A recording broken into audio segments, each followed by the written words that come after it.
Assalamualaikum warahmatullahi wabarakatuh. Perkenalkan, saya Saki Adianti dari Universitas Negeri Jakarta. Pada kesempatan kali ini saya akan membahas tentang materi Perang Dunia Pertama. Sebelum kita masuk ke materi, alangkah baiknya kita berdoa terlebih dahulu. Berdoa menurut agama dan kepercayaan masing-masing. Berdoa dimulai. Selesai. Baik, kita lanjut ke materinya. Pernahkah kalian berpikir bahwa suatu peristiwa kecil bisa memicu perang besar di seluruh dunia? Atau apa yang akan terjadi jika negara-negara besar saling bersaing tanpa batas dan tidak ada kerjasama internasional? Mari kita bahas. Pada pembelajaran mengenai Perang Dunia Pertama, nantinya kita akan mempelajari mulai dari pra, proses, hingga pasca. Di mana pra atau sebelum meletusnya Perang Dunia Pertama, kita akan membedah tentang situasi Eropa sebelum perang beserta sebab umum dan sebab khusus yang menjadi alasan terjadinya Perang Dunia Pertama. Lalu saat timeline proses, kita akan membedah berbagai peristiwa penting yang terjadi selama awal hingga akhir Perang Dunia Pertama.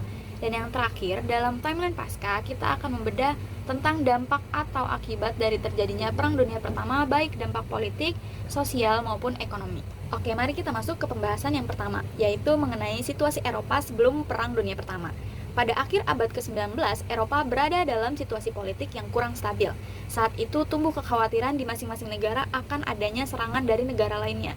Karena itu, negara-negara Eropa saling membentuk aliansi atau persekutuan yang bersifat militer. Pada tahun 1879, Jerman dan Austria-Hongaria membentuk Dual Alliance.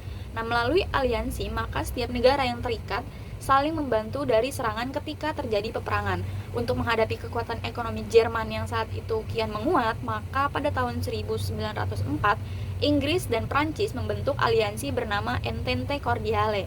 Setelah itu, negara-negara yang sudah membentuk aliansi mulai bersaing untuk memperkuat aliansinya masing-masing. Hingga pada tahun 1914, Eropa terbagi menjadi dua kekuatan utama, yaitu Triple Alliance dan juga Triple Entente, di mana Triple Alliance terdiri dari Jerman, Austria-Hongaria, dan juga Italia, sedangkan Triple Entente terdiri dari Inggris, Prancis, dan juga Rusia. Namun, tidak semua negara di Eropa nih terlibat dalam Perang Dunia Pertama. Ternyata ada nih negara-negara yang lebih memilih untuk tetap bersifat netral, seperti Spanyol, Swedia, dan juga Swiss. Hal yang selanjutnya kita bahas adalah sebab umum terjadinya Perang Dunia Pertama. Nah, dalam sebab umum ini terbagi menjadi dua, yaitu bidang politik dan juga bidang ekonomi. Pada bidang politik, yang pertama adalah beredarnya paham Pan-Slavisme. Nah, Pan-Slavisme ini adalah gagasan dan gerakan untuk menyatukan bangsa Slavia yang mulai populer di Balkan pada abad ke-19. Bangsa Slavia adalah suku terbesar di sana, namun walaupun memang suku terbesar, tapi wilayahnya masih dikuasai oleh Kekaisaran Rusia, Austria-Hongaria, dan juga Ottoman. Karena itu, bangsa Slavia ingin mendirikan negaranya sendiri yang bebas dari pengaruh tiga kekaisaran tadi. Tetapi Kekaisaran Austria-Hongaria dan juga Kekaisaran Ottoman tidak setuju, yang akhirnya memicu konflik terbuka di Balkan.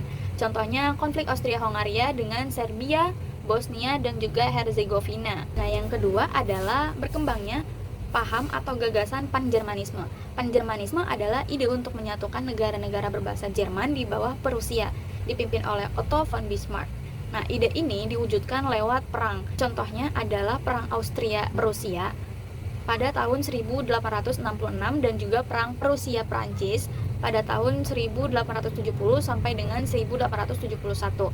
Yang ketiga adalah berkembangnya imperialisme. Imperialisme ini adalah gagasan untuk menguasai negara lain secara politik, ekonomi, dan sosial budaya. Nah, biasa kita sebut juga dengan penjajahan. Revolusi ini muncul karena revolusi industri di Inggris, lalu diikuti dengan negara-negara Eropa lain seperti Prancis, Jerman, dan juga Rusia. Nah, negara industri ini butuh bahan mentah dan juga pasar, makanya mereka itu menjajah wilayah-wilayah Asia, Afrika, dan Balkan. Nah, persaingan inilah yang akhirnya memicu konflik dan negara-negara Eropa akhirnya membuat aliansi tadi. Yang selanjutnya, bidang ekonomi.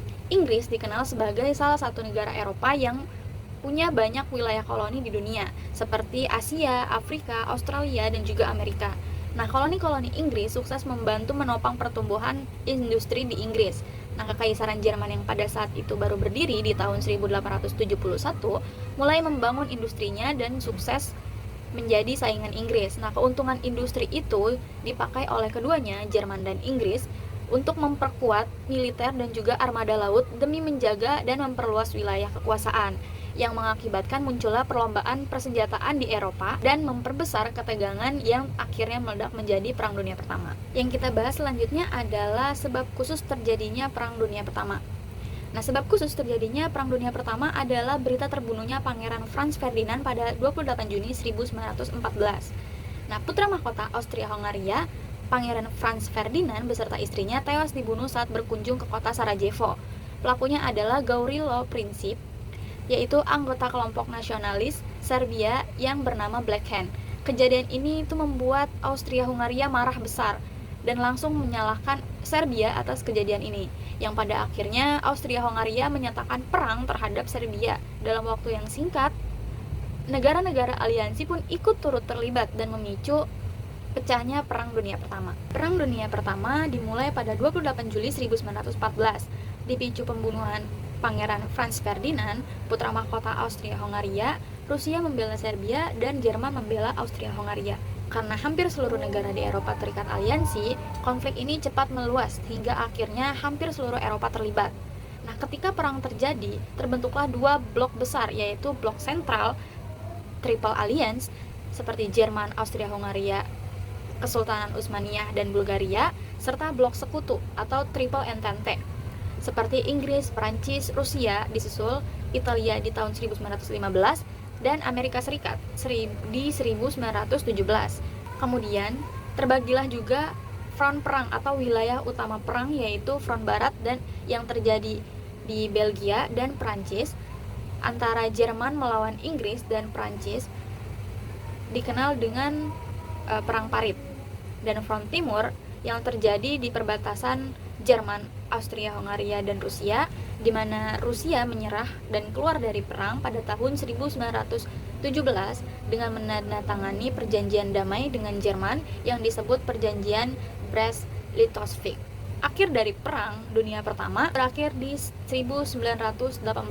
Jerman dan sekutunya mendapatkan serangan balik dari blok sekutu yang dibantu oleh Amerika.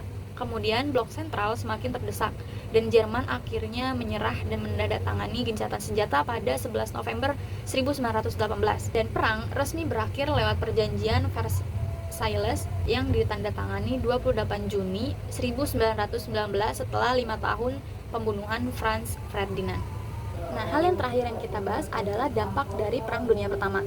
Nah, dalam bidang politik ada beberapa. Pertama, runtuhnya kekaisaran besar seperti Kekaisaran Jerman yang menjadi Republik Weimar dan Kekaisaran Austria-Hongaria yang pecah menjadi beberapa negara. Yang kedua, munculnya negara-negara baru hasil dari pecahan kekaisaran seperti Finlandia dan Estonia. Yang ketiga, pembentukan Liga Bangsa-Bangsa atau LBB pada tahun 1919 untuk mencegah terjadinya Perang Dunia berikutnya. Yang kedua, dampak di bidang sosial. Dua di antaranya yaitu kehancuran dan korban jiwa massal yang menewaskan 16 juta jiwa dan 21 jiwa yang luka. Yang ketiga, dampak di bidang ekonomi, yaitu krisis ekonomi pasca perang, seperti negara Jerman yang mengalami hiperinflasi, utang besar, dan kelaparan, yang juga menyebabkan jatuhnya nilai mata uang. Nah, setelah kita bahas secara tuntas Perang Dunia Pertama, kita bisa mengambil kesimpulan bahwa Perang Dunia Pertama ini merupakan konflik global yang terjadi akibat akumulasi berbagai faktor, mulai dari nasionalisme, imperialisme, militerisme, dan sistem aliansi yang kompleks. Nah, perang ini menyebabkan perubahan besar bagi dunia, seperti runtuhnya kekaisaran besar, munculnya negara-negara baru, serta krisis sosial dan ekonomi. Perang Dunia I ini menjadi titik balik penting dalam sejarah modern dan memberikan pelajaran penting tentang pentingnya diplomasi dan perdamaian internasional. Mungkin cukup sekian pembelajaran kita mengenai Perang Dunia Pertama kali ini. Saya Sakia Dianti. Wassalamualaikum warahmatullahi wabarakatuh.